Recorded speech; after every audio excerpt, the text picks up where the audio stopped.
You're listening to the Wow podcast, a space for wellness, oneness, and wisdom. Wow! I'm Jennifer Robin. We explore holistic wellness of the body, mind, and soul, along with esoteric and mystical insights.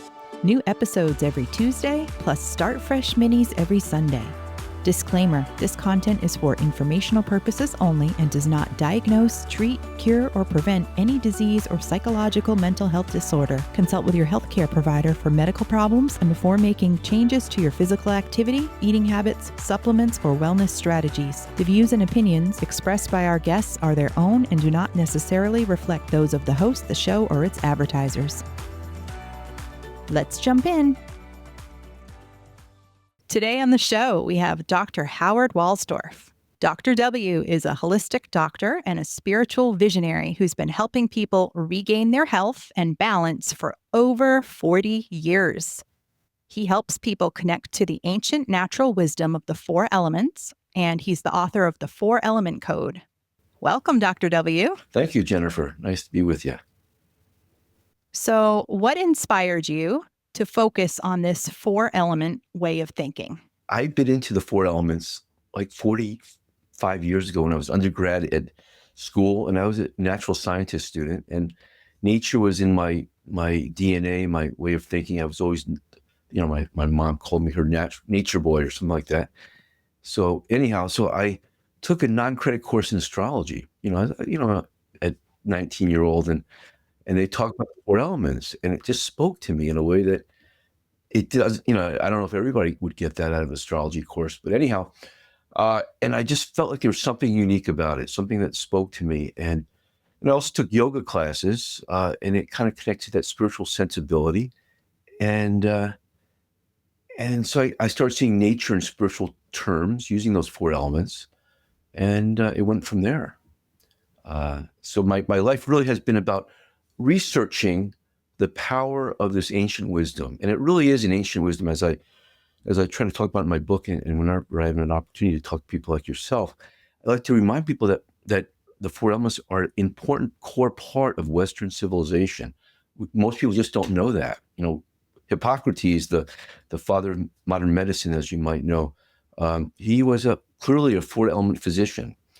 Aristotle, all of Greek thinking, science, philosophy is all based on the 4 elements, and that's what Western canon is based on. And even among those Greeks, it was just around the whole European region, the Mediterranean. The 4 elements were part of, from the Babylonians on, I like to say the smartest and wisest, and commoner people as well, studied the 4 elements and applied it to their lives. Nice. And just refresh the memory. I've heard 4 and I've heard 5. So tell us what the 4 are. Fire, air, water, and earth just have a more broader ring to it than the sun, the air, the water, the earth. So the sun, for example, is the fire element of nature. And obviously water and air and earth, you understand that one. The earth is the terra firma under our feet. That's the earth element. And ultimately they're an embodiment of principles. I kind of proclaim or go forward this concept that they're the first 4 principles of the cosmos. And it's worth understanding what 4 first principles are. And it comes down to the way that this oneness, if you will, gets fractured. And it comes down to when you get to 4, I like to say those right angles is when the 360 of a circle gets fractured to 4, you get these 4 principles that are now physical as the sun, the air, the water, and the earth. And they embody more abstract.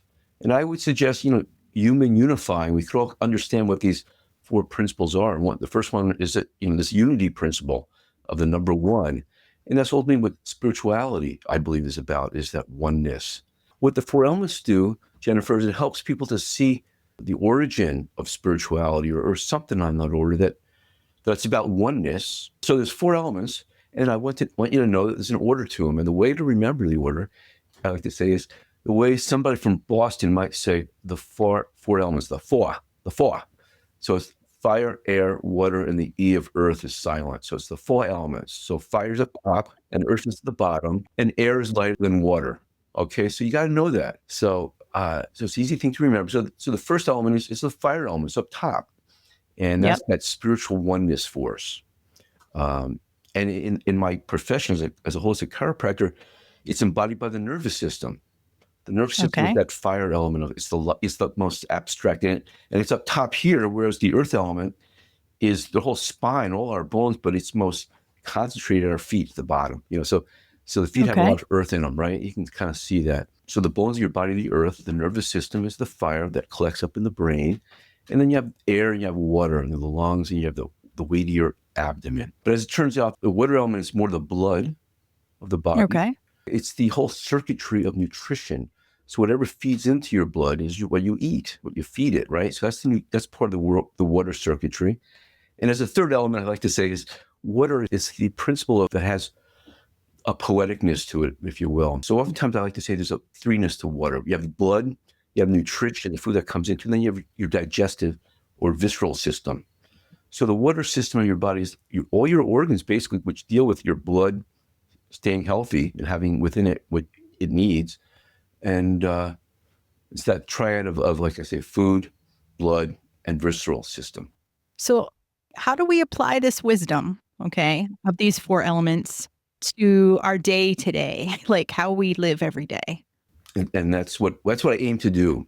Is there Yeah. abstract metaphysical principles? Right. But they're mumbo. I like to say that all these principles, these spiritual concepts, are mumbo jumbo if they don't have a physical reality. And what I would say is that to begin with, nature's four elements, the sun, the air, the water, they are physical. Right. You embody something. And I would suggest they embody these principles. So they tell us that these principles are real, but how to make them practical in our own lives. Nature made it practical by having life on this planet. That was a good job, nature. Good job for four elements, right? Yeah. We're all here to do our best on our own to take these four principles of balance. Nature does it so beautifully. And how we live our life is basically how we're balancing these principles that embody themselves on so many levels. Astrology helps you to realize how you balance these four elements in our psyche, and it's just one part of our way. But anyhow, the earth element, a lot of people are weak in the earth element, the earth principle. Earth gives you bones and it gives us sturdiness. Earth is sturdy. It's not flimsy like water sort of is, or vacuous like air, right? It's Right. sturdy. So what I would suggest that earth, when it's weak in you, people don't have enough earth. They're not sturdy. They don't have good posture.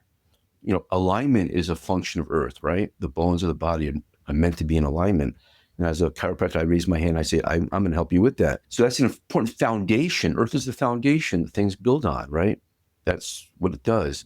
So that structural alignment is even important for organs. So I've developed four-element yoga. And what four-element yoga does, for example, for organs and other parts of your body is it helps you to see that the earth element is the backside of your body. Earth is the feet, the bottom. Yeah. Okay. And air and fire are kind of up top here. And water's kind of slugging it up back and forth like this, as we might find out with four-element yoga. So earth is the bottom, but it's also the backside. In the holistic way of thinking, we say that what holism is about patterns that repeat.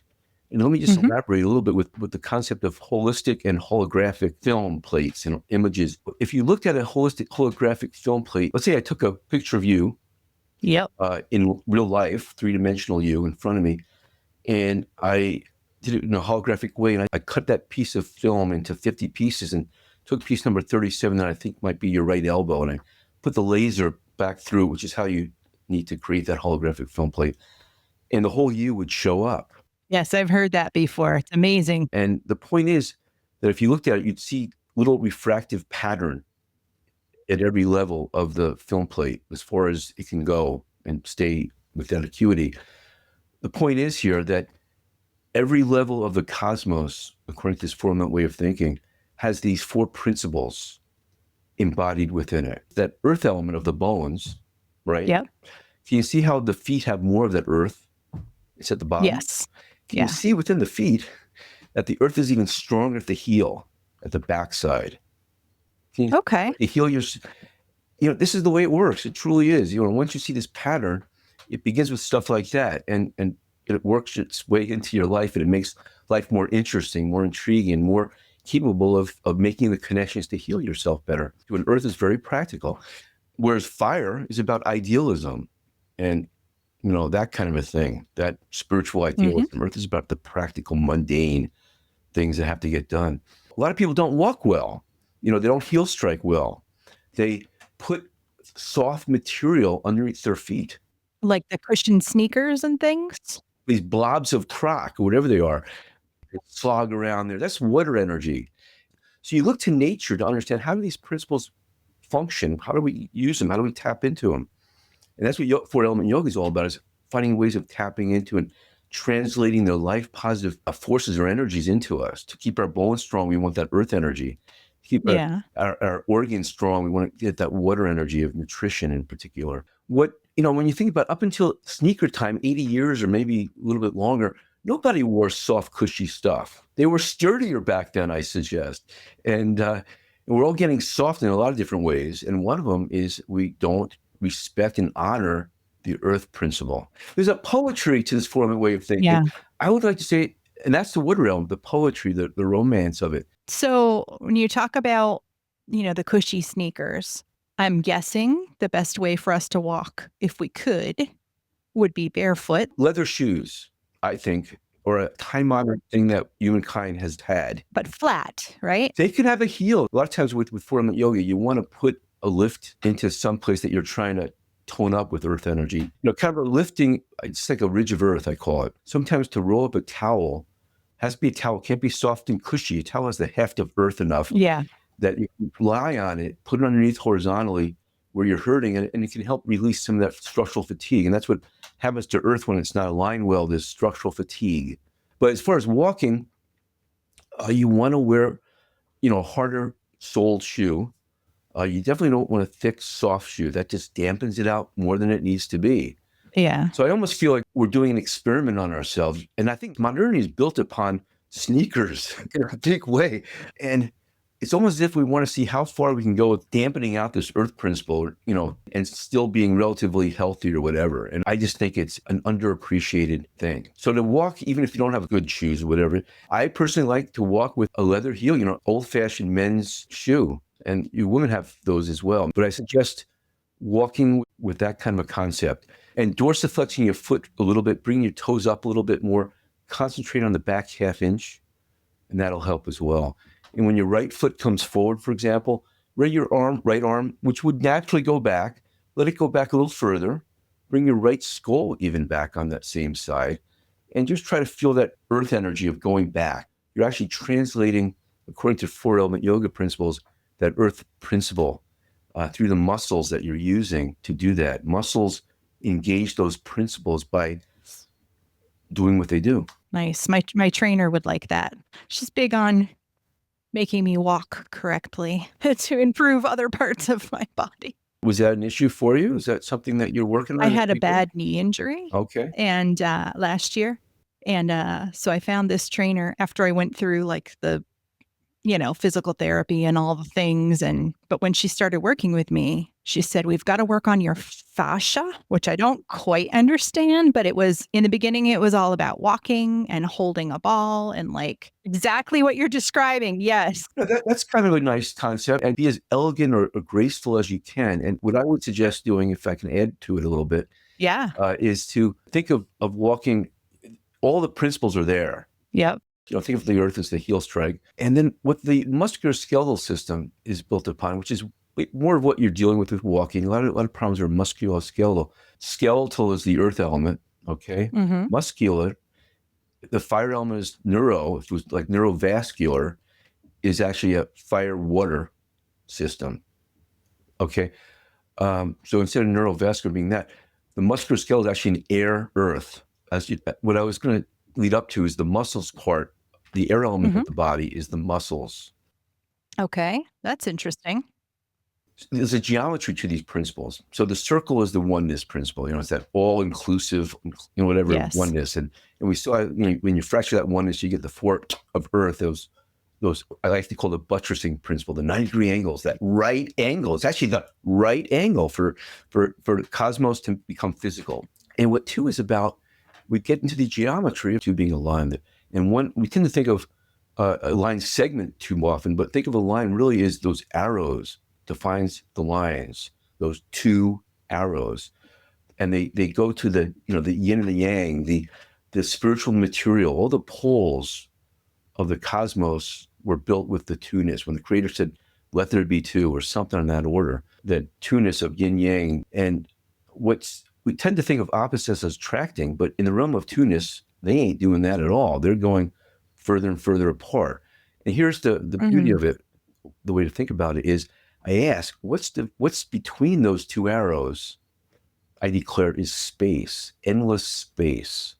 So the air element is that space principle, ultimately. Yes. That we move through. We all need that elbow room to exist. Everything, whether you're an atom or a zebra, you need that elbow room. That's the air principle. And it's built out of muscles that move us through that space. So muscles are that agent within us that allows us to utilize that air principle of space that we need for our empowerment. And what's beautiful and scientific about it, in a way, is what poetic, I should say here, is that what fills that principle of air, like in space, it ain't very effective. Not much is happening. But nature takes that space and makes it life positive. We call it air. And interestingly enough, it has that O2. Do you ever dream of being a better mom, friend, or person? You're not alone. Life happens, and even your best intentions can fall off track. That's why I created Balanced Life Warrior, a no-fluff, practical course that helps you actually make progress toward the goals you have for your life. There's nothing overwhelming here, just tools that actually fit into your busy day. You belong here. Head to whiterobinwellness.com to get started today. That's whiterobinwellness.com. Do you know how the fire principle, the star's energy, is created by 4 hydrogens fused together in the core of the sun and become 1 helium? And then what comes out of that is light, is generated. So I like to say is light is actually a oneness energy that comes out of the stars and it's our sun. It's kind of fair to say that, I think.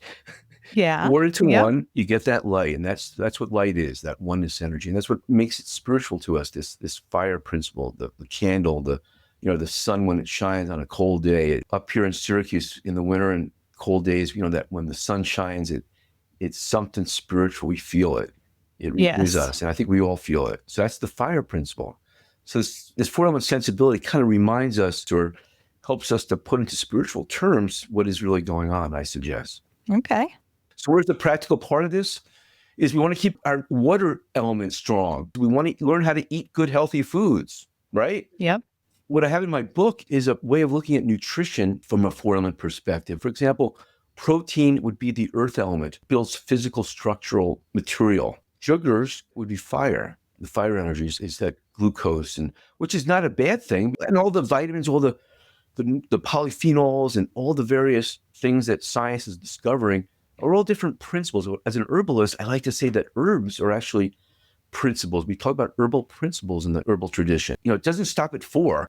What's lacking in this 4-element way of thinking is things are buttressed together. You got nature, which is finally physical, but you don't have movement yet. So the 5th principle is time or movement. Think of it as you draw a pentagram. It has movement written all over it, doesn't it? You just want to keep going on and on, right? And that's what time is movement. So when you fracture the oneness to 5 parts, you get the 5 elements. So you get what they call wood, is what I would call the 5th element. And it's how each of us put together those 4 primal parts of the human condition. That's who we are. In the realm of 3, you've heard of like that holistic triad of body, mind, and spirit. Mm-hmm. So can you see how that's an expression of 3-ness within us? Can you see on the realm of 2, you had spirit and matter, right? Okay. Somehow they got brought together. And what I declare, what they come together, that's what nature is. And I think people like to feel that or notice that. So a lot of people feel there's a spiritual glow to nature. And what this model tells us, it's not just physical, it's not only that earth physical pole, but it also has that spiritual pole. So spirit and matter come together, the earth and the fire come together, and that's what nature is it's coming together. In the same way that body, mind, spirit, the body and the spirit are the 2 poles of the human condition. What each of us are from this 3-element perspective is that unique mind that we are. Who we are is that unique way that we balance the spiritual and material poles, but not just those 2 poles, but all the poles of the human condition. Our unique way of balancing is who we are. And the more we're aware of that, the more we grow and develop, I think, because it helps us to understand who we are as how we balance things. In the realm of 3, we have mind, right? Body, mind, and spirit. We have nature as the balance. You have medium between big and small. You have medium, moderate. Those are still metaphysical. That's why 4 had to happen. So what happens with 4 is nature now becomes physical. Nature, which is metaphysical in 3, now becomes physical in 4. And you get the sun, the air, the water, and the earth, which embody these principles. And I'm always building on what the ancients did and taking it in new ways. And I've been studying it for 40 years. I think I got something out of it. What's interesting is I am seeing the 4 elements lately, like even in the last month or 2, everywhere. Like lots of people are talking about it all of a sudden, Wow. or all of a sudden it's coming across my desk. Okay. I don't know what that means, but it keeps popping up. I'm on a mission. I enjoy doing what I do in the practical realm of helping people with spinal issues and walking and nutrition, all that kind of stuff. But I'm semi-retired now and I have extra time. So I have this program called growingholistically.com. It's a free program, which includes a learning program and videos. I just want to get this 4 element stuff out. That's awesome. I didn't realize you were offering it for free. Yeah, at this point in my life, I just want to get it out there. Well, thank you. What a service to provide. That's wonderful. It's a privilege. I really do feel like I've discovered some interesting and unique things. I'm looking for collaborators, honestly. I will keep that in mind as I keep bumping into these references of the 4 elements. Now, let's see. Couple things. One, I didn't realize you were also an herbalist, so that's interesting to add in. Yeah, I use Chinese herbal tinctures now. I used to use more Western ones and make some, but now I use the 5 elements, as it turns out, in my herbal therapies. So I'm very nimble. I like the 5 elements. I really do. What I like to say is to understand the 5 elements, it really helps to understand the 4 elements that came first. Yeah, that makes sense. I use a 4 element context as a frame of reference for journal type things for myself. And I think it could be useful for people. The 4 elements are an orthogonal reference that somehow works. I think once people understand it and apply it, even in exercise, using it as a reference, as 4 element yoga, I kind of see it as a kind of culmination, making it practical. What I am hoping for is to find some people in the yoga field or other martial arts that can appreciate the sacred architecture that I feel like I've posed in a sense. I thought everybody who went into chiropractic were somewhat into kind of a holistic understanding of the human body, but I realized it wasn't that way. So I've realized is that the axis of space embody these same principles. So even though space is the air element in this holistic frame of reference, for it to function, all those principles are going to be there. Yeah. Just as there's a hierarchy in the principles, there's a hierarchy in the space, these 3 dimensions, X, Y, and Z. Remember X-axis, Y-axis. You might remember the Z-axis from back to front. Okay. Yep. So what I suggest to think about is the X-axis is the most primitive. It's the water principle. And with 4 element yoga, what you do is if you put motions, and oftentimes with a isometric pressing into at the level that you want to be improved upon. It could be oftentimes like this. And it brings nourishing tides of water, of blood, I should really say. Every cell lives at the local level, which is not 120 over 80 or whatever as blood pressure. It's like 9, 10 millimeters, or I don't even know exactly what it is, but it's not very much. Why walking is so healthy for us is you don't hop, you go right, left, right, left. So that X-axis of water is slogging along, pumping nourishing tides. Earth is not just the only principle that's good for the body when you're walking. So is the water principle. That's interesting. Yeah. So to put motion to the X-axis in different ways, and that's why dancing is kind of good. You're getting a lot of X-axis motion and all that. So as the air is the Y-axis. You throw a pebble in the water and it goes into that X-axis. Air rises, and that's the air principle's Y-axis. So again, even though air is all the levels, it takes more muscular effort to go into that Y-axis. I consider chi to be the air element, that elbow room chi. And how do we get more chi? Using your muscles. So the water principle is built upon nutrition. The air element is built upon movement, muscle-generated activities. And that's the trouble of today. Yeah, it's because we're sitting on our butts more, right? We're not moving around. Put on some music and just move to it. Music helps you to move. Yeah, I agree. But I'll do my 4 element yoga and I don't need the music so much. Whatever. It's good to have a means to turn on that movement generating spirit. Yeah. So I call that the robust force.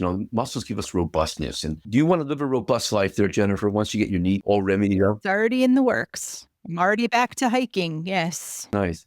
So that's the muscular robustness is what the air element, that's what chi is. It's a practical way of applying this four-element way of thinking. It tells you, Dr. W says that air element that I need for my chi is generated by using my muscles more. Maybe light goes on, that fire element goes on in their head. I guess I had that idea now. I have to get more movement into my body.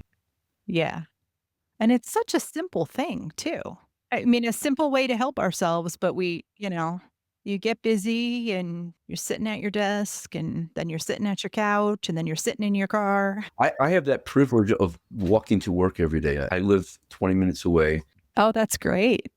I just love it. If anybody out there, if you have the opportunity to walk to work, go for it. Yeah. It definitely has a lot of benefits. It does. It's the most important part of the human condition. I always try to inspire my patients to walk. And what I like to say is it's the fundamental part of our human condition is to walk. And I recommend not putting anything in your ears for the most part. I know a lot of people need to do that, but this is a key point, key practical tip here. When you're inside, can you see how that mind of yours is stimulated by what you're taking in with your environment? So if you're going to have an indoor consciousness, if you're inside, whereas when you're outside, yeah, you're stimulated by different things, and you're going to have a different consciousness that comes out of putting those stimulations together and getting new insights. And as you're ruminating, as you're walking, and there's nothing wrong with ruminating and thinking and thrashing out things as you walk. That's what walking, I think, is meant to be, is a time to, go through your stuff, whatever it is. Or it can also be a time when you drop all that stuff and more meditative, right? Where you're just quieting the mind and walking. It can be. When I do that, that's when I get ideas. That's when I'm like, ooh. You're getting stimulated by nature. Right. And you get new ideas. Yeah. I think that walking gives us, more spiritual insight, more ideas. I like to think of worse, even strategizing, figuring out how things work, scheming it out. How am I going to make this happen as you're walking? Because you're getting different stimulations. I think there's something to be said for it. And you're out of your natural or your unnatural element also when you step out of the house and go for a walk. Yeah. Yeah. So it's all that kind of stuff is part of what I like to call living a four-element inspired lifestyle. I really do believe that it can be the next big thing. I keep hearing it a crazy bunch lately. Oddly, just in the books I'm reading and everything, it keeps popping up. And that didn't used to be. Okay, well, maybe it's time. Maybe it's finally going to happen, and I'll be able to contribute to it. Let's go back to something you mentioned a little bit earlier. You started to talk about astrology as a personal growth tool. How does that tie into your four elements? That's part of my book. In the book, there's even a chapter on raising your children with the four elements in mind. The wisest and smartest of humankind were also astrologers. Yes. People hear about the Enlightenment, and it was anti-church stuff and all that kind of stuff and religion. But people still believe that there was this spiritual divine order to the universe, and astrology was the science of understanding it. And I still believe that. Even if you don't believe in astrology, once you understand the four elements, you can't help but understand that there's a yin and yang of each of these four elements. In astrology, that's the cardinal and fixed sign. Oh, okay.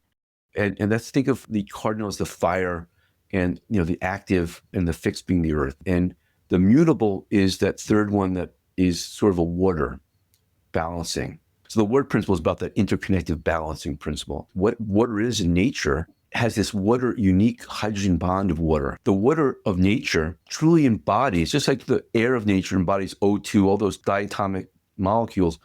And just like the sun has that oneness force of 4 into 1, water is H2O, so there's a threeness right there. But what's unique about water is it has this hydrogen bond that bonds each water's hydrogen to an oxygen. And so all the ocean's waters truly are interconnected as one giant interconnected water. I think that each water goes to 4 other waters, and this goes on ad infinitum. So water embodies that interconnective principle of 3, and where those yin-yangs connect together. The 4ness of carbon has a valence of 4 for all those scientists out there. Silicon and carbon, which are the building blocks of inorganic, which are the silicates, and organic life is carbon, have a valence of 4. And I think that's worth noting, is that they are the physical building blocks of our planet in so many ways. But getting back to astrology, you have the 4 elements being put into different contexts. Aries is cardinal fire. That's the first sign. That's represented as the newborn, for example. The headstrong, all about me. Yeah. The Aries force, the Aries in each of us, and each of us have all these principles, all these 12 parts of the zodiac. So let me just say this too, is I think what humankind is, from an astrologer's perspective, is the fracture of that oneness into 12 parts. That's what it comes down to. You can divide humankind into 36 for that matter, but 12 seems to be good. Is each of those four elements put into a context of three, the yin yang and the balance principle, in a sense, the cardinal, the fixed, and the mutable. So the point though is that we each have each of these 12 ideals. So think of the signs as ideals. Think of every principle as an ideal, for that matter. Yeah. The fire ideal is the ideal of oneness, spiritual oneness, if you will. The earth ideal is material physicality, abundance of, materialism galore, in a sense. They each have to be in balance with each other to be productive. And if you want to live a productive life, you have to have these principles in balance. So the water principles, the water is the emotion. So this is what astrology would tell us, and I build on in my way of approaching four-element development. Is the water element is the sentiments we have, our emotional connections to things, to the past. The water element is the tribal blood, the ethnic traditions, are all that water energy. It's lower than the air element. So the air element is the realm of the scientists. What scientists do is they divide that two-ness, I like to say, they dissect it, dissect two, and they keep doing that. That's what reductionism is. That's what science is built upon, the air principle. We said that air is the muscular system, but in the mind, it's actually the intellect. And that's what astrology would tell us. Whereas in the mind, water is our emotional needs. So that's where astrology fits into the four elements. There's a lot to process here, a lot to digest. Get more at growingholistically.com, and you can pick up my book there. And, I have a lot of videos. Yeah, it sounds like you offer a lot free. I mean, just putting it out there to the public, which I think is fantastic. Yeah, I'm semi-retired. I can do that now. I do have a team. Eventually I have to figure out a way of making some monetization out of it, really. Yeah. In order to get this stuff, you have to join Growing Holistically. There's no cost to join. And what I say, though, if you find this useful, consider donating to the Four Element Institute. So I created this Four Element Institute. Yeah. And the Institute, my goal there is to actually do a variety of things. One is to use this Four Element way of thinking, even for children. Yeah. That we've got to find a way of making them more connected, seeing nature in spiritual terms. I have this strong need to feel nature in spiritual terms. That's just been my MO.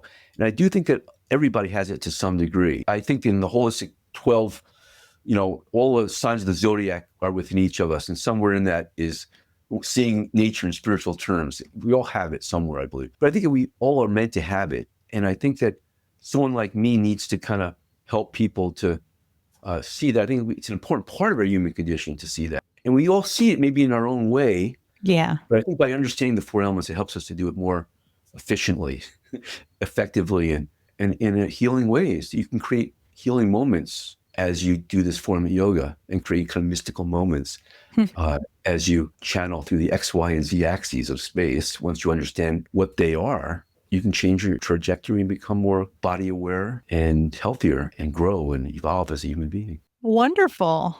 Well, thank you for being here today and for sharing this kind of introduction to the four elements. And listeners, we will have everything linked in the show notes so you can find all the resources. You can find Dr. W's books and his website and everything. Any final last words you want to add? Go for a walk. Go for a walk. Make sure you breathe correctly. And, down here, hopefully the diaphragm, more breath. So, all those things. Breathe well and walk well and enjoy the outdoors maybe a little bit more than you might ordinarily. Yes. All good advice. Thanks a lot for your time. I appreciate being on your show there. Well, thank you for being here. Thank you. Thanks for listening and supporting the show. What did this bring up for you? What was your biggest aha moment? Find expanded show notes, transcripts, links, and resources at omwowpod.com. That's omwowpod.com. If this resonated with you, please help the show by subscribing, sharing with a friend, and leaving a review. Thank you. Have questions, show ideas, or respectful feedback for me? Jump into the show notes for this episode and let me know. Bye for now.